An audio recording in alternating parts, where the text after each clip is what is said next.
Content writing का हमारा course है। सबसे पहले देखते हैं कि कंटेंट क्या है। Content is anything that adds value to the readers life. ठीक है, कोई भी चीज जो कि पढ़ने वाले की लाइफ में वैल्यू ऐड कर दे वो कंटेंट कहलाती है। वैल्यू किस सेंस में? Value in the sense of knowledge. ठीक है, value in the sense of information. जब आप कोई चीज पढ़ते हो, चाहे आप कहीं बाहर जा रहे हो, ड्राइव कर रहे हो, रास्ते में आपने कोई बिल बोर्ड पढ़ा है, उसके ऊपर भी कोई आपने देखा कि कोई न्यू एड आया है, उस एड में भी कुछ कंटेंट लिखा है, कुछ वो कंटेंट पढ़कर आपको, या कोई न्यू डील चली है KFC की, और आपने वो देखी है और वहां से आपको कुछ इन्फॉर्मेशन मिली है, तो वो कंटेंट कहलाती है। ठीक है, उसको हम कंटेंट बोलते हैं। जिस चीज से आपकी इन्फॉर्मेशन में इजाफा होता है, वो आपकी लाइफ में वैल्यू ऐड करती है। ठीक है, तो उसको हम कंटेंट बोलते हैं। और कंटेंट राइटिंग क्या होता है कि आपने कंटेंट लिखना होता है थ्रू रिसर्च। ठीक है, कोई भी टॉपिक आपको क्लाइंट ने दे देना होता है।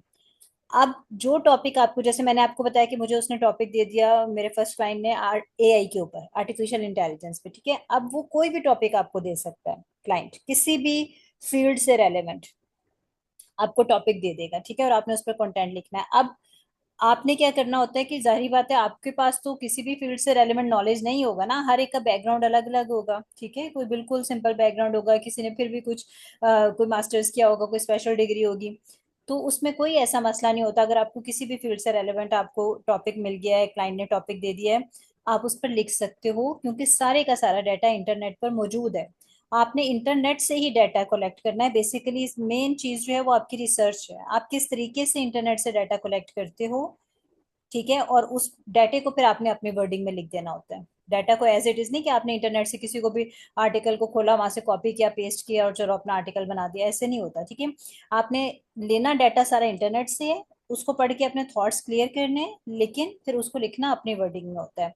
तो ये कंटेंट राइटिंग होता है। इसके लिए आपकी रिसर्च बहुत अच्छी होनी चाहिए कि जो भी टॉपिक मिला आपने उससे, डाटा गूगल पे मौजूद है, लेकिन आपने निकलवाना कैसे है गूगल से, क्या क्या लिख के आप उसको प्रॉम्प्ट देंगे गूगल को कि आपको रेलेवेंट इंफॉर्मेशन मिल जाए। ठीक है, तो ये चीजें बहुत ज़रूरी होती हैं देखनी। ठीक है, ये भी हम देखेंगे कि कैसे आप डाटा जो आपका, आगे डिटेल में देखेंगे एक भी क्लासेस में, जब हम आर्टिकल राइटिंग की तरफ जाएंगे, कि आपने कोई भी टॉपिक है तो उसके ऊपर आपने डाटा नेट से कैसे लेना है। ठीक है, अब हर कोई भी कंटेंट है ना, उसका एक पर्पस होता है।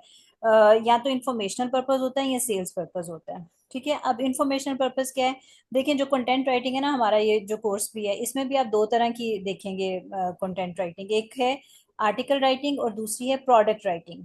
ठीक है, प्रोडक्ट कंटेंट राइटिंग। अब जो आर्टिकल आप पढ़ते हो ना, जैसे आप कुछ भी गूगल पर जाकर सर्च करते हो, सपोज ChatGPT आया है, ChatGPT बहुत कॉमन है जी, या आर्टिफिशियल इंटेलिजेंस बहुत कॉमन है, तो आपने सोचना है, आपने देखना है कि आर्टिफिशियल इंटेलिजेंस क्या चीज़ है। तो आप गूगल पर जाके लिखते हो व्हाट इज आर्टिफिशियल इंटेलिजेंस, या व्हाट इज AI, या व्हाट इज ChatGPT, तो आपके सामने गूगल के ऊपर बहुत सारे आर्टिकल्स आएंगे।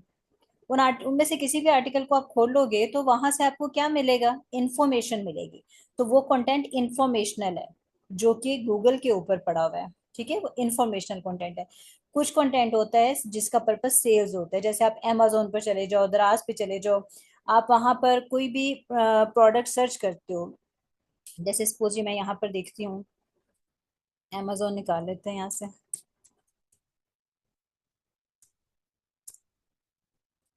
अगर आप लोग थोड़ा सा भी, आप अमेजोन से रेलेवेंट ज्यादा होगा, अमेजोन पर से हम डायरेक्ट पाकिस्तान में कुछ चीज तो नहीं मंगवा सकते। ठीक है, लेकिन अमेजोन के ऊपर जो लोग प्रोडक्ट सेल कर रहे होते हैं ना, वो उनको कंटेंट राइटर चाहिए होता है, तो वो कंटेंट राइटर को भी हायर करते हैं। ये सारा अभी मैं आपको दिखाती हूँ। जैसे कुछ भी हम यहाँ पर लिखकर सर्च करते हैं, जैसे सपोज ये विटामिन C गमीज लिख कर सर्च कर लेते हैं। ये मेरा रिसेंट क्लाइंट है, इसके लिए ये मैंने प्रोडक्ट डिजाइन की हुई है। यही चलो ओपन कर लेते हैं।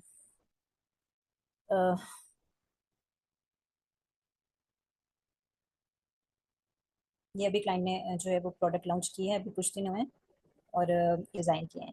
ये इमेजेस हैं, ये है, ये इमेजेस हैं। लेकिन आपने एज अ कंटेंट राइटर, मैं जो सर्विसेज दे रही हूँ, मैं तो कंटेंट राइटिंग भी करती हूँ, मैं ग्राफिक डिजाइनिंग की सर्विसेज भी दे रही हूँ, मैं सोशल मीडिया मार्केटिंग भी कर रही हूँ। ठीक है, लेकिन आपने क्योंकि एज अ कंटेंट राइटर आपने कंटेंट राइटिंग की सर्विसेज देनी है। ठीक है, तो मेरा क्योंकि एक्सपीरियंस इतना हो गया, मैंने ग्राफिक डिजाइनिंग भी लर्न की हुई है, तो मैं ये इमेजेस वगैरह भी डिजाइन उनको करके देती हूँ। एनीवेज, कंटेंट राइटिंग में क्या होता है, प्रोडक्ट की कंटेंट राइटिंग में अब ये डिफरेंट हो गए हैं, जो कि अमेजोन के ऊपर डिफरेंट प्रोडक्ट सेल कर रहे हैं। ठीक है, अब इनमें से आप किसी को अभी उठा के देख लो। मैं कुछ प्रोडक्ट यहाँ पे प्रॉपर सर्च करती हूँ। जैसे पेपर पार्टी बैग्स, Amazon के ऊपर डिफरेंट प्रोडक्ट सेल हो रही होती हैं, ठीक है। करता है पेपर पार्टी बैग, किसी को चाहिए वो जाके सर्च करेगा तो उसके सामने ये डिफरेंट सेलर्स आएंगे। ये सब डिफरेंट सेलर्स हैं जो कि Amazon पर अपने अपनी प्रोडक्ट रख के बैठे हैं, सेल कर रहे हैं, ठीक है। ये इनकी दुकानें हैं, क्या लोग इनकी शॉप्स हैं, ये 4 शॉप्स या नीचे भी। अच्छा, अब ये करते हैं कि ये आप डिजाइनर से लेकिन आप लोगों से कंटेंट भी लिखवाते हैं, ठीक है। आप लोगों से कंटेंट भी इन्होंने लिखवाना होता है। जैसे ये एक कंटेंट है, कंटेंट में क्या आ जाता है, इस प्रोडक्ट का टाइटल, ठीक है। ये इसका टाइटल है इस प्रोडक्ट का, इसका इसमें इसका नेम लिखा हुआ है, पेपर पार्टी बैग्स, कितने पीसीज हैं, क्या डायमेंशंस हैं, सारी इसकी डिटेल होती है।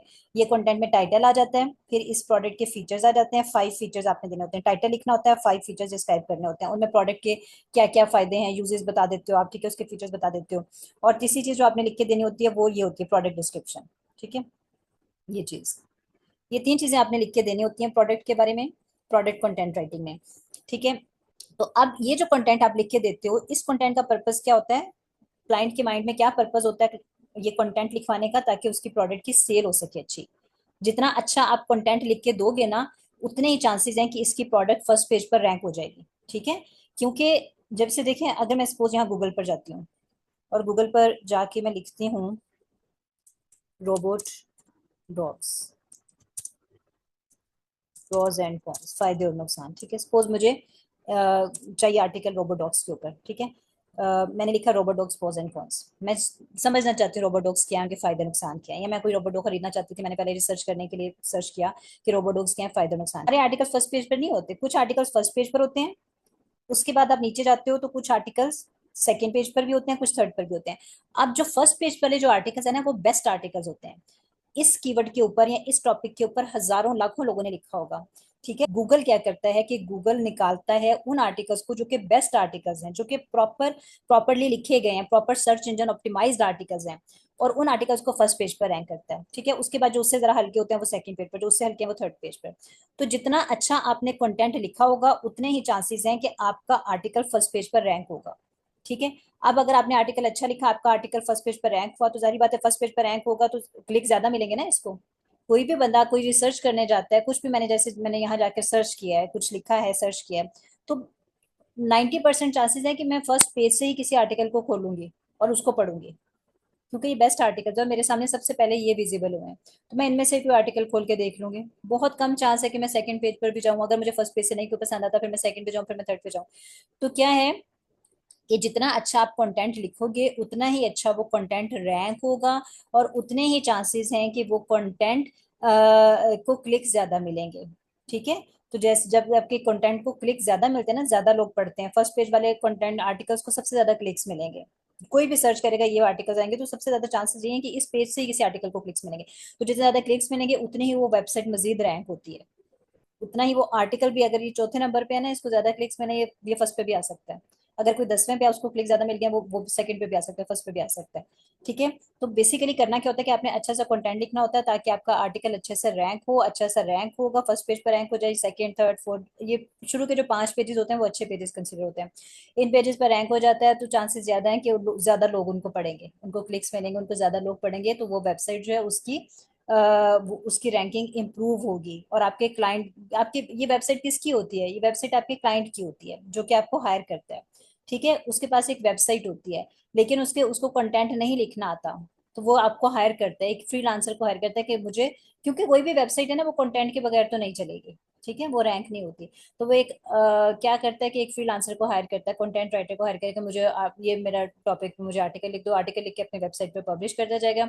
अगर आपके आर्टिकल अच्छे होंगे तो उसकी वेबसाइट तेजी से रैंक होगी, और तेजी से उसकी वेबसाइट अगर रैंक हो रही है तो क्योंकि वो आपका क्लाइंट है, तो वो आपके लिए भी हेल्पफुल होता है, वो आपकी सैलरी वगैरह में आपके आपको परमानेंट कर लेता है, आपको परमानेंट हायरिंग कर लेता है, फिर आपकी सैलरी वगैरह भी इंप्रूव करता है, बोनस वगैरह भी देता है। तो बेसिकली आपने काम ऑनेस्टी से करना होता है, बेशक आपकी वेबसाइट नहीं होती, वेबसाइट क्लाइंट की होती है, लेकिन आप जितने अच्छे से काम करके दोगे, उतना ही उसकी वेबसाइट इंप्रूव होगी, उसकी वेबसाइट की अच्छी रैंकिंग होगी, तो वो जाहिर बात है आपको परमानेंटली हायर करेगा। इसी तरह से अमेजोन पर भी ये होता है कि आप अगर अच्छा कंटेंट लिख के दोगे, अब ये जो फर्स्ट पेज पर बैठे हुए सेलर्स, ये पेपर पार्टी बैग्स बेचने वाले बहुत सारे सेलर्स, ये देखें ये फर्स्ट पेज, लेकिन जो फर्स्ट पेज पर आए हैं ये कौन से हैं, ये फर्स्ट पेज वाले, ये सारे सेलर्स, ये सेलर है, ये सेलर, ये सब फर्स्ट पेज पर बैठे हुए हैं। ये वो सेलर्स हैं जिनका कंटेंट बेस्ट है, प्रॉपर कीवर्ड यूज करते हुए उन्होंने कंटेंट लिखा है, प्रॉपर सर्च इंजन ऑप्टिमाइज उसका एसईओ किया हुआ है प्रॉपर, वो ये वो सेलर्स हैं, सिर्फ ये एक फैक्टर है, ठीक है, ये जो कंटेंट लिखना है प्रॉपर कंटेंट, ये एक फैक्टर है, इसके अलावा और भी बहुत सारे फैक्टर्स होते हैं फर्स्ट पेज पर रैंक होने के लिए। लेकिन एक जो बहुत इंपॉर्टेंट फैक्टर है वो अच्छा कंटेंट लिखना भी है। तो ये जो फर्स्ट पेज पर है इनका कंटेंट बेस्ट कंटेंट होगा तभी ये फर्स्ट पेज पर आए, जो इनसे जिनके हल्के होगा कंटेंट वो सेकंड पेज पर जाएंगे। तो अब जारी बात है, कोई भी बंदा अगर खरीदने आया कोई प्रोडक्ट, वो यहाँ लिख के सर्च करता है पेपर पार्टी बैग्स, तो क्या होगा कि उसके सामने ज्यादा चांस ये है कि वो फर्स्ट पेज से किसी को खोलेगा, ठीक है ना। सपोज उसने इसको खोल लिया, अच्छा ये ठीक है, ये प्रोडक्ट अच्छी लग रही है, जो उसने सोचा हुआ था ये उस टाइप की भी है, इसके फीचर्स पढ़ेंगे क्या डायमेंशन हैं, ठीक है, और क्या क्या इसके फीचर्स हैं, एनवायरमेंटल फ्रेंडली सारा, फिर वो यहाँ से बाय कर लेगा। तो क्या हुई, इस प्रोडक्ट की सेल हुई। तो प्रोडक्ट कंटेंट राइटिंग में पर्पस क्या होता है, सेल करवाना होता है, जबकि आर्टिकल कंटेंट राइटिंग का पर्पस ये इन्फॉर्मेशनल कंटेंट होता है, ठीक है। तो बेसिकली क्या है कि दो तरह के कंटेंट होते हैं, इन्फॉर्मेशनल और सेल्स। ये बाकी आगे आगे हम मजीद डिटेल में इनको करेंगे, अभी हम जस्ट एक इंट्रोडक्शन ले रहे हैं। क्वेश्चन है, ma'am you will share the recording, जी बिल्कुल ग्रुप में शेयर होंगी। ठीक है ताहिर, आपको पता है अमेजोन का, तो अच्छी बात है। अमेजोन तो आजकल बड़ा हॉट टॉपिक है, बल्कि कुछ सालों से हुआ हुआ है। अच्छा, एज अ कंटेंट राइटर आपके लिए कुछ टर्म्स हैं जो कि जानना बहुत जरूरी है, जिनमें एक इंपॉर्टेंट टर्म है नीश, ठीक है। नीश क्या होता है, नीश इज बेसिकली कैटेगरी और इंडस्ट्री और type of content you focus on as a writer. देखें, अब जैसे मैं आपको बताया कि मेरा जो फर्स्ट मुझे क्लाइंट मिला था वो मिला था, उसका टॉपिक था आर्टिफिशियल इंटेलिजेंस के ऊपर, ठीक है। तो क्यों उसने मुझे आर्टिफिशियल इंटेलिजेंस का टॉपिक दिया, क्योंकि उसकी जो वेबसाइट थी ना वो टेक्नोलॉजी के ऊपर थी। जब भी कोई एक बंदा, कोई आपके जो क्लाइंट्स हैं या कोई भी बंदा कह लें जो ब्लॉगर है, जब भी वो एक वेबसाइट बनवाता है ना, तो उस वेबसाइट की एक नीश डिसाइड करता है कि मैंने इस वेबसाइट, मेरी वेबसाइट की नीश ये होगी। तो मेरा जो फर्स्ट क्लाइंट था उसकी वेबसाइट की नीश टेक्नोलॉजी थी, यानी कि उसकी वेबसाइट के ऊपर सारे आर्टिकल्स टेक्नोलॉजी से रेलेवेंट ही पब्लिश होने थे। तो एआई क्या है, एआई टेक्नोलॉजी है, तो इसलिए उसने मुझे एआई से रेलेवेंट टॉपिक दिया। इसी तरह आप खुद देखते हो, अगर आप गूगल पे आपने अक्सर सर्च किया होगा, अगर आप स्मार्टफोन के बारे में कोई वेबसाइट खोलते हो तो वो उस वेबसाइट के ऊपर सारे के सारे आर्टिकल स्मार्टफोन से रेलेवेंट ही होते हैं मोस्टली। तो उस वेबसाइट की नीश क्या हुई, स्मार्टफोन। इसी तरह अगर आप देखते हो कोई फूड रेसिपीज की कोई वेबसाइट है, आपने वो खोली है, ठीक है, फूड इंटरनेट के ऊपर, तो आप देखोगे कि उस वेबसाइट के ऊपर मोस्टली ज्यादातर फूड रेसिपीज के बारे में ही होता है, लिखा होता है। तो उस वेबसाइट की नीश क्या हुई, फूड रेसिपी। तो हर वेबसाइट की एक नीश होती है। अब ये डिपेंड करता है कि आपको कौन सी नीश वाला क्लाइंट मिलता है, ठीक है। अगर आपको कोई ऐसा क्लाइंट मिलता है जिसकी नीश टेक्नोलॉजी है, तो वो आपको टेक्नोलॉजी से रेलेवेंट आर्टिकल देगा जिस पर आपने लिखना होगा। अगर कोई आपको ऐसा क्लाइंट मिलता है जिसकी नीश फूड है या हेल्थ है, तो वो आपको उससे रेलेवेंट कोई टॉपिक देगा, ठीक है। वाइटामिन्स के बारे में दे दिया या कुछ भी इस टाइप का, वो आपने लिखना होगा, ठीक है। तो इसलिए बेसिकली अब मैं ज्यादातर आर्टिकल लिखती हूँ टेक्नोलॉजी के ऊपर, ठीक है। तो मैं कह सकती हूँ कि मेरी जो मेन नीश है ना, मेरा मेन फोकस है वो टेक्नोलॉजी है। लेकिन ऐसा नहीं है कि मैं टेक्नोलॉजी पे लिखती हूँ तो मैं फूड पे नहीं लिख सकती, या मैं हेल्थ पे नहीं लिख सकती, या मैं हेयर केयर पे नहीं लिख सकती, या मैं स्किन केयर की नीश पर आर्टिकल नहीं लिख सकती। ऐसा नहीं होता, ठीक है। आपको कोई भी क्लाइंट मिल जाता है किसी भी नीश से रेलेवेंट, आप उस पर लिख के दे सकते हो, क्योंकि डाटा तो सारा नेट से ही लेना है ना, आपकी अपनी नॉलेज तो कुछ नहीं है किसी भी टॉपिक से रेलेवेंट, डाटा सारा नेट से लेना है, तो कोई भी टॉपिक मिल जाता है आप नेट से लेके कर सकते हो। लेकिन बेसिकली कुछ लोग होते हैं जो कि कहते हैं कि मैंने एक ही नीश पर फोकस करना है, मैंने सिर्फ टेक्नोलॉजी के क्लाइंट्स के लिए ही लिखना है, या मैंने सिर्फ स्किन केयर के क्लाइंट्स के लिए लिखना है। तो कुछ फ्रीलांसर्स एक ही नीश को फोकस करते हैं, लेकिन मैं यही रिकमेंड करूंगी कि आप लोग एक नीश को फोकस ना करें, बल्कि किसी भी नीश से रेलेवेंट क्लाइंट मिलते हैं तो आप उसके ऊपर लिख सकते हैं, वो कोई इशू नहीं होता। अब ये बेसिकली क्या हुआ, नीश क्या हुआ कि नीश वो इंडस्ट्री है या कैटेगरी है जिस पर आप as a content writer focus करते हो, ठीक है, मेनली फोकस करते हो। लेकिन उसके अलावा अगर और भी किसी भी नीश से रेलेवेंट आपको टॉपिक मिल जाता है तो आपको करने में हेजिटेंट नहीं होना चाहिए, ठीक है। तो नीश बेसिकली एक जो आपके क्लाइंट होता है ना, उसकी जो वेबसाइट है, वो वेबसाइट की नीश क्या है, उस वेबसाइट की क्या कैटेगरी है, उसके ऊपर किस किस्म के आर्टिकल्स पब्लिश हो रहे हैं, फूड से रेलेवेंट है या स्किन केयर से रेलेवेंट है, तो उसकी नीश वो होती है। अगर स्किन केयर से रेलेवेंट आर्टिकल्स पब्लिश हो रहे हैं तो उसकी नीश स्किन केयर होगी, ठीक है। ये वो डिसाइड करता है, जब वो वेबसाइट बनवाता है ना, तो वो डिसाइड करता है कि मैंने इसके ऊपर स्किन केयर से रेलेवेंट आर्टिकल्स लिखने हैं बस, तो उसकी नीश स्किन केयर कहलाती है।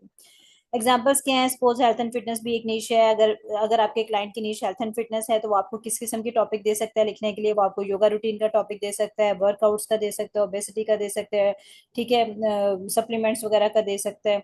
इसी तरह से अगर आपके क्लाइंट की नीश ट्रैवल है, उसकी वेबसाइट की नीश ट्रैवल है तो वो आपको बोलेगा कि इस टाइप के आर्टिकल लिख दो, एडवेंचरस प्लेसेस के बारे में लिख दो, अपने विजिट्स के बारे में लिख दो जनरल, ठीक है। फिर फूड की अगर नीश है आपके क्लाइंट की तो वो आपको रेसिपीज लिखवा सकता है या रेस्टोरेंट का रिव्यू लिखवा सकता है या गार्डनिंग वगैरह इससे रेलेवेंट। तो बेसिकली ये डिफरेंट किस्म की नीश होती हैं। और किसी भी क्लाइंट की जो भी वेबसाइट की नीश होगी वो आपको उसी से रेलेवेंट टॉपिक देगा। ये जस्ट एग्जांपल्स हैं, इसके अलावा बहुत सारे। अच्छा, अब एसईओ क्या है? एसईओ का छोटा सा इंट्रोडक्शन ले लेते हैं, बाकी डिटेल में तो हम आगे करेंगे। तो एसईओ क्या है? एसईओ जो है वो एब्रिवेशन है सर्च इंजन ऑप्टिमाइजेशन का, ठीक है। Set of practices design to improve the ranking of web pages. SEO ऐसी कुछ प्रैक्टिसेस होती हैं जो कि आपने आर्टिकल लिखते हुए फॉलो करनी होती हैं ताकि आपका आपका जो आर्टिकल है ना, वेब पेजेस कहते हैं आर्टिकल को, आपका जो आर्टिकल है वो वो अच्छा रैंक हो सके, उसकी रैंकिंग इंप्रूव हो सके। जैसे मैंने यहाँ पर सर्च किया था लिखकर robot dogs pros and cons, तो मैंने आपको बताया कि ये जो सबसे फर्स्ट पेज पर जो आर्टिकल्स रैंक हुए हैं ये बेस्ट आर्टिकल है, इनका प्रॉपर सर्च इंजन ऑप्टिमाइजेशन हुई हुई है, एसईओ हुआ है।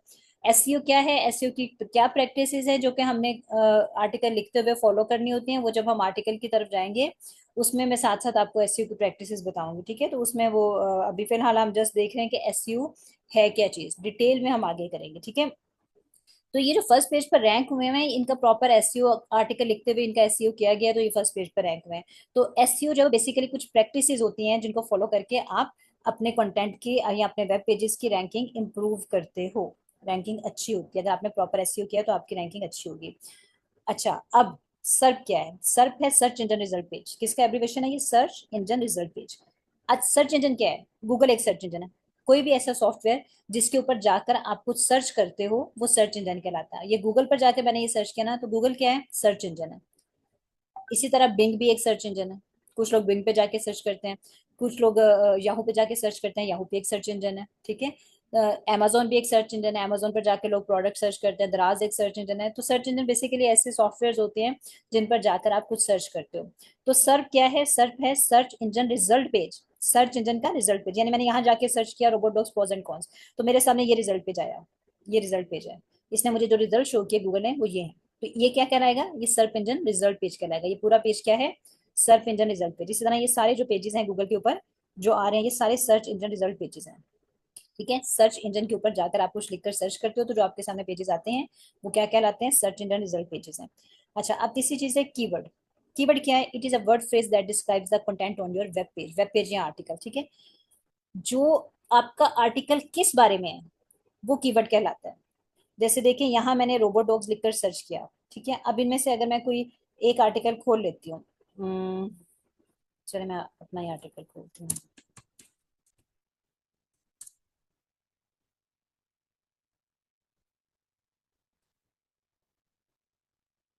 ये देखें, ये रोबोट डॉग्स के ऊपर आर्टिकल है, ठीक है। ये आर्टिकल मैंने खोला तो अब देखें इसका टाइटल क्या है? 10 best robot dogs pros and cons. अब ये टाइटल से आपको क्या पता चल रहा है कि ये आर्टिकल किसके बारे में है? इसमें किसको एक्सप्लेन किया गया होगा? किस चीज के बारे में है ये आर्टिकल? ये आर्टिकल आपको पता लग रहा है टॉपिक से कि ये आर्टिकल रोबोट डॉग्स के बारे में होगा, ठीक है। तो इस आर्टिकल का कीवर्ड क्या हुआ, या कह लो कि मेन कीवर्ड क्या हुआ? Robot dogs. कीवर्ड क्या होता है कि कीवर्ड एक ऐसा वर्ड होता है या एक ऐसी फ्रेज होती है। फ्रेज क्या है? एक से ज्यादा वर्ड्स हो तो उसको आप फ्रेज कह सकते हो। कीवर्ड एक ऐसा वर्ड है या एक ऐसी फ्रेज है जो कि डिस्क्राइब करती है कि ये जो आपका वेब पेज है, यानी ये जो आपका आर्टिकल है ये किस बारे में है, उसको हम कीवर्ड बोलते हैं। और वो टाइटल से आपको पता लग जाता है कि आपका कीवर्ड क्या है। जो आर्टिकल का टाइटल होता है उसी से पता चल जाएगा कीवर्ड क्या है। 10 बेस्ट रोबोट वॉज एंड कौन है, यहीं से आपको पता लग जाएगा कि ये आर्टिकल किसके बारे में होगा? रोबोट डॉग्स के बारे में होगा। तो इसका मेन कीवर्ड क्या हुआ? Robot dogs. तो ये चीज इसको कीवर्ड बोलते हैं। अब जब हमने कंटेंट लिखना होता है ना तो हमने इस कीवर्ड को अपने कंटेंट में यूज करना होता है बार बार। जैसे ये देखें यहाँ पे रोबोट डॉग यूज हुआ है, यहाँ रोबोट डॉग यूज हुआ है। एसईओ की जो डिफरेंट प्रैक्टिसेस है ना उनमें से एक पहली प्रैक्टिस तो ये है कि आपका जो मेन कीवर्ड होता है ना उसको आपने बार बार यूज करना है, ठीक है। जैसे यहाँ पे आप देखोगे, आप इस आर्टिकल को पढ़ोगे तो आपको कई जगह पे रोबोट डॉग्स नजर आएगा, ठीक है। तो पहली प्रैक्टिस एसईओ की ये है कि आपने कीवर्ड को यूज करना होता है बार बार जगह जगह पे, मतलब बहुत बहुत ज्यादा भी नहीं, 1% तक। यानी अगर आपका आर्टिकल का वर्ड काउंट, यानी आपका अन्यथा 1000 वर्ड्स का अगर आर्टिकल लिखना है तो उसका 1% कितना हुआ? 10। तो आपने 10 टाइम्स कोशिश करनी है कि रोबोट डॉग्स आपका मेन कीवर्ड यूज हो जाए। मेन कीवर्ड क्या होगा? जो आपके आर्टिकल के टाइटल में आ रहा है। वो आपका मेन कीवर्ड है। वो आपको क्लाइंट भी बता देता है कि मेन कीवर्ड रोबोट डॉग्स है। तो आपने जब आर्टिकल लिखना होता है तो आपने ये इंश्योर करना होता है कि आपका जो मेन कीवर्ड है वो एटलीस्ट 1% वो यूज हो, मतलब एटलीस्ट नहीं कह सकते, 1% से कम या ज्यादा हो सकता है। जैसे अगर 1000 वर्ड्स का आर्टिकल है तो उसका 1% 10 टाइम्स हुआ, तो आप 8 टाइम्स भी कर सकते हो, 12 टाइम्स भी कर सकते हो, थोड़ा बहुत इतना प्लस माइनस हो सकता है, ठीक है। तो ये एक चीज होती है कि जब एसईओ करते हो तो आपने मेन कीवर्ड को अपने कंटेंट में यूज करना। तो कीवर्ड बेसिकली क्या है, जो कि बताता है कि आपका आर्टिकल किस बारे में है। अच्छा, अब कुछ टाइप्स हैं कंटेंट राइटिंग की, जिनमें आ जाता है article writing, blog writing, SEO writing, ghost writing, affiliate content writing और प्रोडक्ट कंटेंट राइटिंग, ये मेन मेन टाइप्स हैं। अच्छा, अब ये जो आर्टिकल राइटिंग है, ब्लॉग राइटिंग है और एसईओ राइटिंग है, ये तीनों एक ही चीज है। चाहे आप आर्टिकल राइट करे हो, चाहे ब्लॉग राइट करे हो, चाहे आप एसईओ राइटिंग करे हो, चाहे आपने आर्टिकल लिखा है, चाहे आपने ब्लॉग लिखा है, अगर आपने प्रॉपर एसईओ राइटिंग करके नहीं लिखा तो वो आपका आर्टिकल रैंक नहीं होगा। आर्टिकल और ब्लॉग में क्या डिफरेंस है, सेम ही चीज है, ठीक है।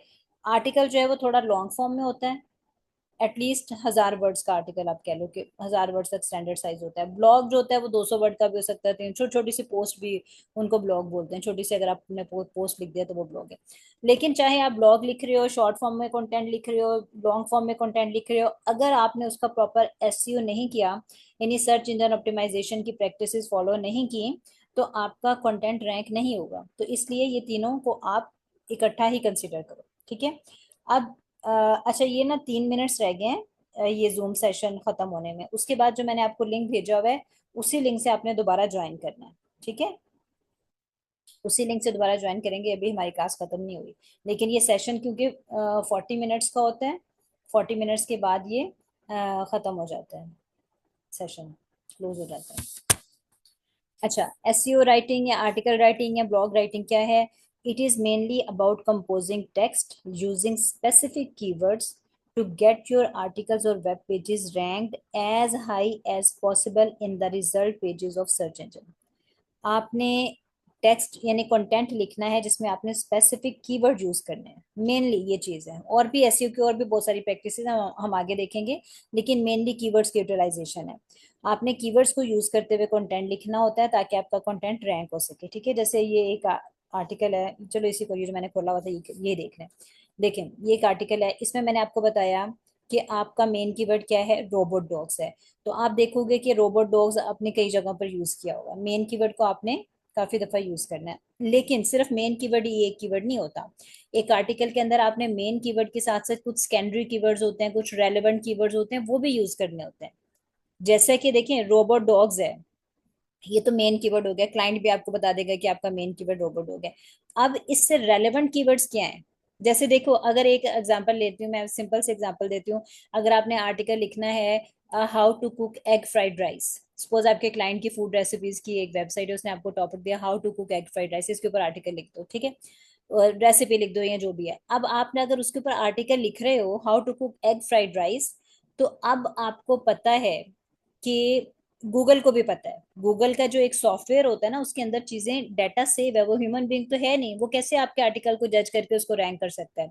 क्योंकि गूगल के अंदर उसके जो सॉफ्टवेयर है उसके अंदर कुछ कीवर्ड सेव कर दिए गए हैं। गूगल को के अंदर ये सेव किया गया है कि अगर एग फ्राइड राइस से रेलेवेंट कोई आर्टिकल है ना लिखना है, तो उसके अंदर एग का जिक्र होना जरूरी है, उसके अंदर राइस का जिक्र होना जरूरी है, उसके अंदर सोया सॉस होना चाहिए, विनेगर का जिक्र होना चाहिए, ठीक है। और जो भी एग फ्राइड राइस में जो जो चीजें डलती हैं, कुकिंग का जिक्र होना चाहिए, फ्लेम का जिक्र होना, ये सारी चीजें जो है इनका जिक्र होना जरूरी है। ये गूगल के एल्गोरिदम के अंदर सेव है कि अगर कोई बंदे ने आर्टिकल पब्लिश किया है एग फ्राइड राइस के ऊपर, तो उनमें अगर ये कीवर्ड्स होंगे ना, तो उसको अच्छा रैंक करना है, ठीक है।